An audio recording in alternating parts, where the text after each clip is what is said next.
Humanity, I love you all with all my heart, with all my might.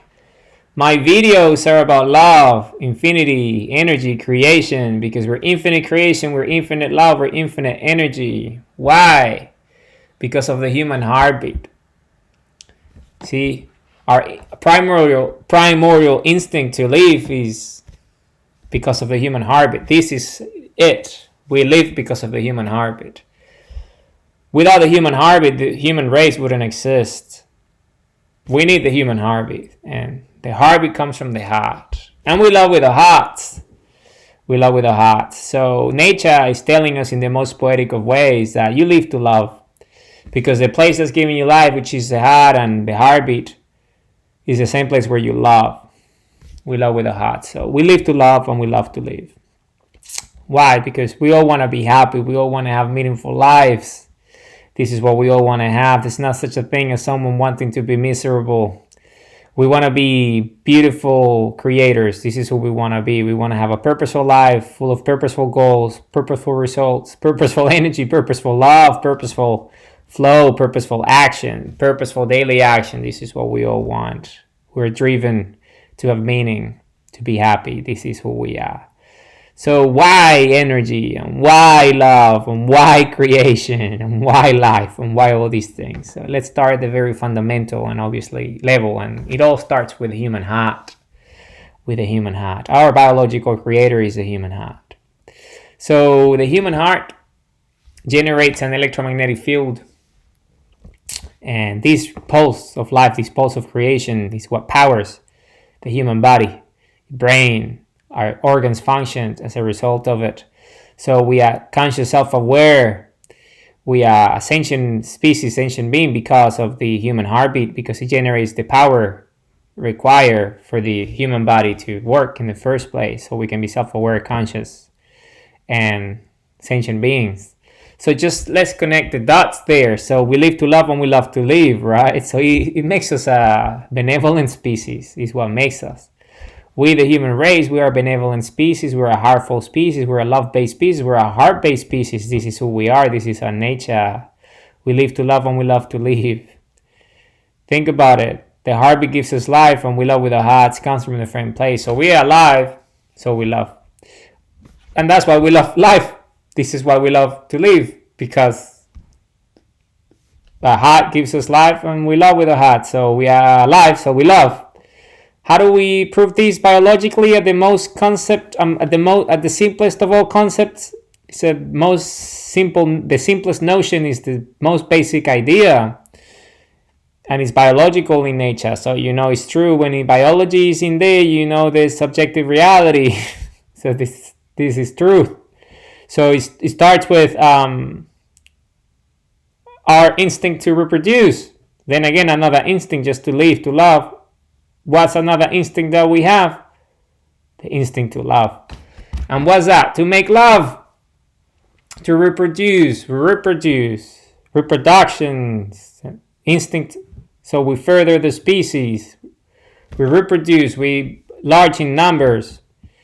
And how do we do that? Well, we make love. We have children. And what's our instinct? To love our creation. Our instinct to love our children, our kids. So we love our kids. So they're raised. And what happens? They become adults eventually, and they also have the same abilities that we do. They love, they can procreate. It's life, you see. Life is creation. We make love, we create life. And what's life is not energy, because remember, the heartbeat is energy. It's an electromagnetic field, and it powers us, so it gives us life. So life, us, comes from energy, from the electromagnetic field. So energy is life. And life is creation, because we are alive and we make love and we create. So we are creators. So you see, energy is creation and creation is life. And the way we create at the biological scale is through love. We love our creations, and because the heartbeat gives us life, it's energy, it's the electromagnetic field. It's also the same place where we love. So biologically speaking, we're here to love. And we create through love. We make love. We have children.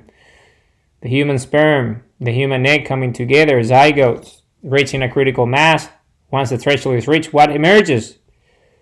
A heartbeat. Then that electricity, that motion, that electromagnetism there, that field of creation the human embryonic development onto Genesis, then what does it do? Well, it generates life itself, us, and then we love our creations. But this is it. This is just the biological level. We're not only here to make love. That's just so we reproduce. We do much more than that. We create with our minds, our creativity, our hearts, the love that we have for the things that we do. Remember, love is an energy and it can be measured.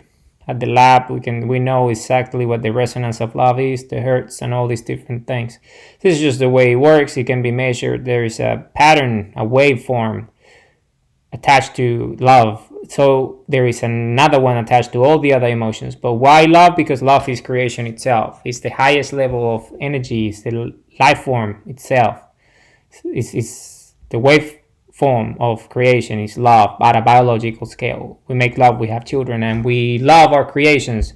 So we're creative. This is what we do. Humanity, we've been building for thousands and thousands and thousands of years. So we create, right? And the builder, the creator, always love his creation, her creation, their creation, them creation. We all love them. We create something and we love it. Why? Because it comes from our heart, from our passion. So you see, we're here to create. That's what we are. Because we are creators. It's creation itself works as scales. So, we have an electromagnetic field, we're light spherical beings. And this is not a coincidence. This is a pattern of existence. It's a pattern of creation. It's a structure. Creation itself, energy itself, infinite energy, infinite creation has its own organizing pattern. It has an agent of structure and as conscious and self-aware, just like we are at a biological scale. And that is energy, conscious energy, feedback loops of energy. And that is spherical in nature. It's polarized energy, electromagnetized energy that is conscious and self-aware. And you can think about it at the most fundamental level. When you stare at the sun, you look at the sun, the sun is spherical. It's a spherical object. And it has its own electromagnetic field, just like our own electromagnetic field, and it's also spherical like our own.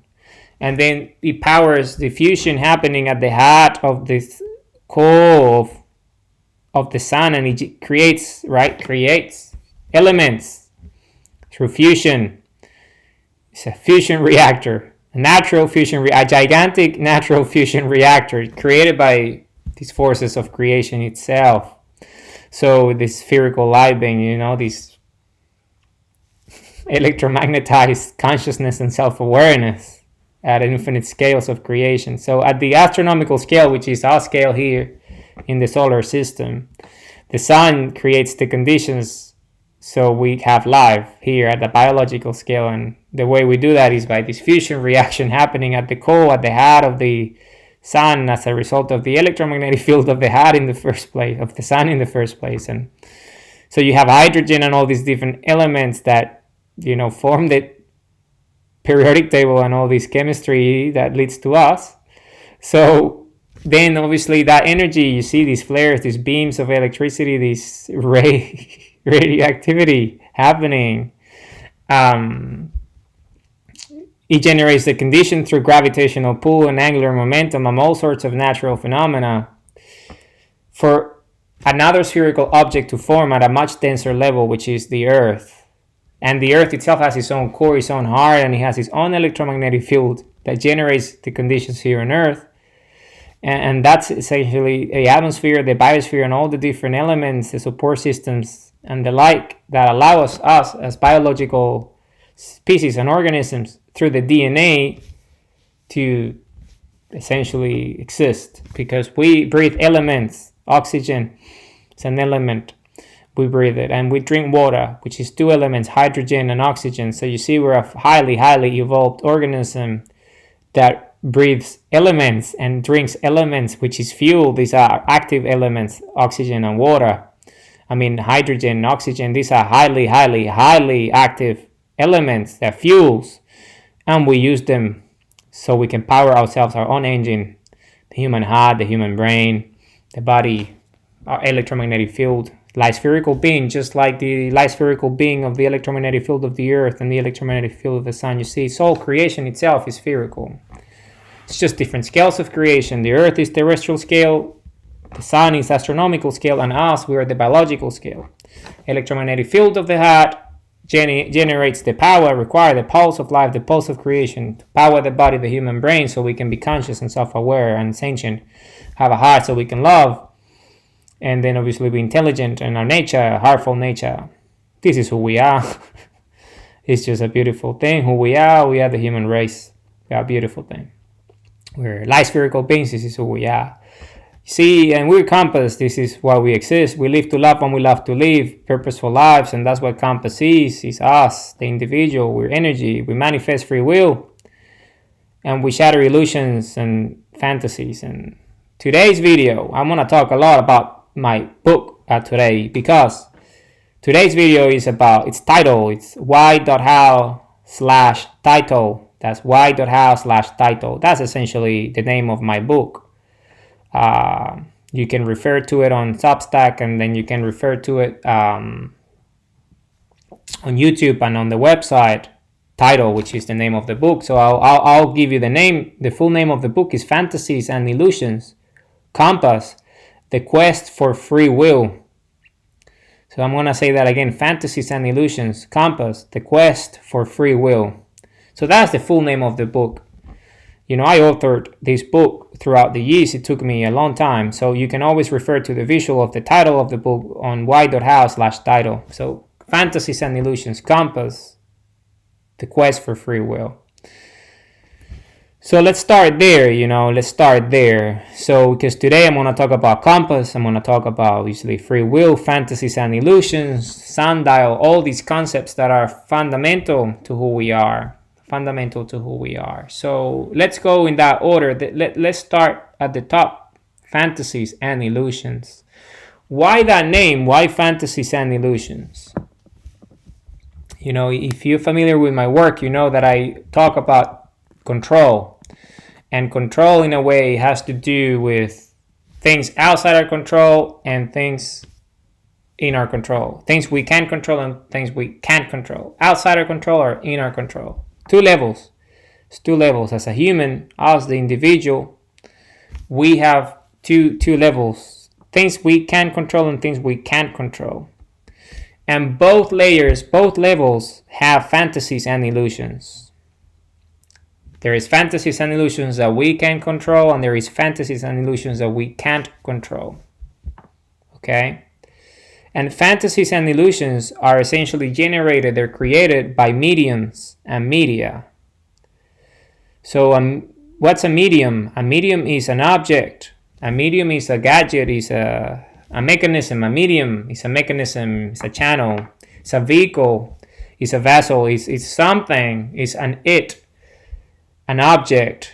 Could be a subject too, but for the most part these are objects that has the ability to channel, to be a conduit, a messenger, to a message, to an information set, to anything. Examples of a medium could be, say, for example, a book. My book is a medium. Also, a human. I'm a medium myself. So there is many mediums, as you can see. You think about it, humanity and where we at, you could almost say that there is an infinite number of mediums, because infinity, proves that everything is infinite. So it's just the definition of infinity itself.